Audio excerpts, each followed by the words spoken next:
gbogbo nǹkan tá a ti sọ̀rọ̀ bá tẹ́lẹ̀ ká tún mẹ́nu bà wọ́n díẹ̀ sí ẹ̀yin wa akí gbogbo yín ẹ̀yin tẹ́ ń fọkàn bá wa lọ lórí Instagram lórí Facebook wa ẹ dákun Ọlọ́run Olódùmarè ọba tó dáyé tó dọ́run yóò máa ràn wá gbogbo wa lọ́wọ́ àwọn ìta ń sọ ìta bá sọ tó bá wù yín ẹ máa kọ́lẹ̀ ni ẹ máa tún yọ wá lẹ́nu púpọ̀ lórí ẹ̀ ń bá fẹ́ rí wa fún ìmọ̀ràn tàbí ọ̀nà àbáyọ mìíràn tó rò pé Ọlọ́run lè lò wá fún oníkọ́ máa pè wá ẹsẹ̀ lórí tá a bá ti sọ síwájú tá a ti sọ bí ọ̀rọ̀ oṣù 3 4 yóò tún máa dà wá láàmú sí ẹ jẹ́ ká rí kíní gẹ́gẹ́ bí àǹfààní àti opportunity come but once bàbá tó fún èmi ní oore ọ̀fẹ́ ìtọ́lọ́run lò fún mi bàbá tó bí mi kò sí láyé mọ́ nísìnyí just you can imagine kẹ́mi náà wá mọ́ kí n mọ́ sọ sórí tàbí sọ sọ́kàn bó lẹ́yìn ó sì jàǹfààní rẹ̀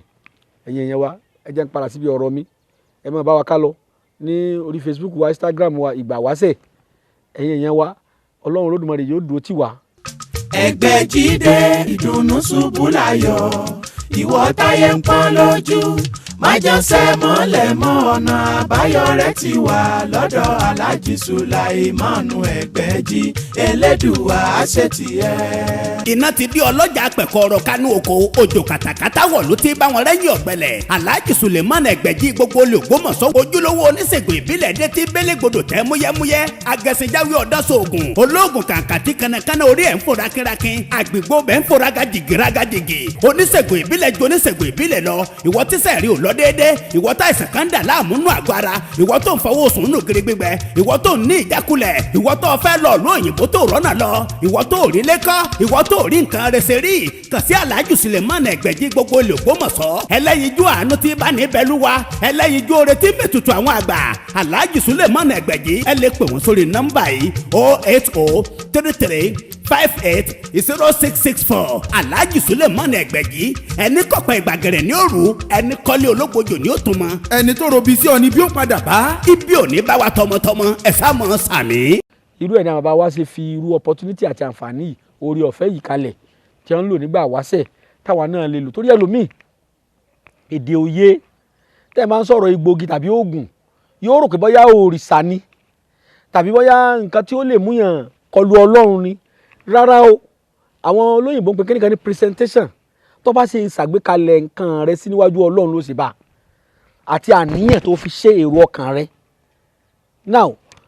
oògùn tàbí àjò ó wà fún ká fi ṣàtìlẹ́yìn fún kádàrá ìwọ náà ti ẹ̀ purọ́ mọ́ kádàrá ọbẹ̀ ẹni tó ṣe bẹ̀ kó jiná kọ́ wá tẹ̀bàtì ó rí i pé bí ò ní pa ọ́ ó yò ó jukọ̀ wá gọ́nù yàrá bàbá mi ní máa ń pòwe kan wọn ní dáná àdánràn wo ẹni ebi nípa tó lè gọ ṣé ebi ọ̀wá ní pọ́nbi tó gọ mọ́ ni Ọlọ́run ò ní bọ́ gbóbi àmàlà kaná kò ní bọ́ ṣe ráìsì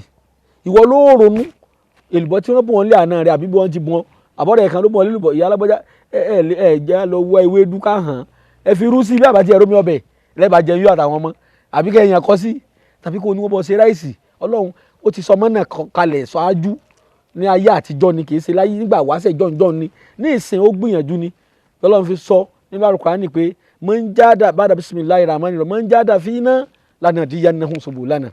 ẹ ń bá sakitiyan tó gbìyànjú nípa àwọn Ọlọ́run tó wá wakàn ní gbogbo ibi tá a fara kọ́ sí tá a ṣàfihàn àmì wa lára gbogbo nǹkan tí ń bẹ láyé sí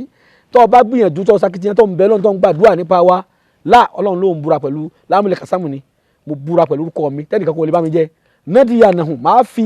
subulana tààrà ọ̀nà ọ̀dọ̀ wa bí tó ti rí wa tó ní ẹsẹ̀ máa dààmú á fi hàn ọ́ níbi tá a fàṣírí wa pamọ́ sí ọ́ mọ́ Ọlọ́run fàṣírí pamọ́ sára ewé àti egbò ẹnìkan ọ̀dẹ́ ewé lẹ́yìn ọba dẹ́dà ó tún já mọ̀ ní Al-Qur'ani pé mọ́ tẹ́kùsù tó mi warakati illa ya'lamuha ewé kan ò lè jábọ́ kó tó jábọ́ bí ewé ṣe pọ̀ nínú ayé káyọ̀ kó tó jábọ́ Ọlọ́run mọ̀ sí lọ́ba tán ìtọ́lọ́run wa mọ̀ sí kéwé kó tó jábọ́ ajẹ́ pé bó ṣe hù gan láti ilẹ̀ òun ló ṣe é òjò tọrọ sí wúro lọ́rọ̀ sí rèké ẹ má jẹ́ ká gbọ́ Ọlọ́run yí sódì tó Ọlọ́run bá dẹ́dà ọkọ̀ àmọ́ ṣeun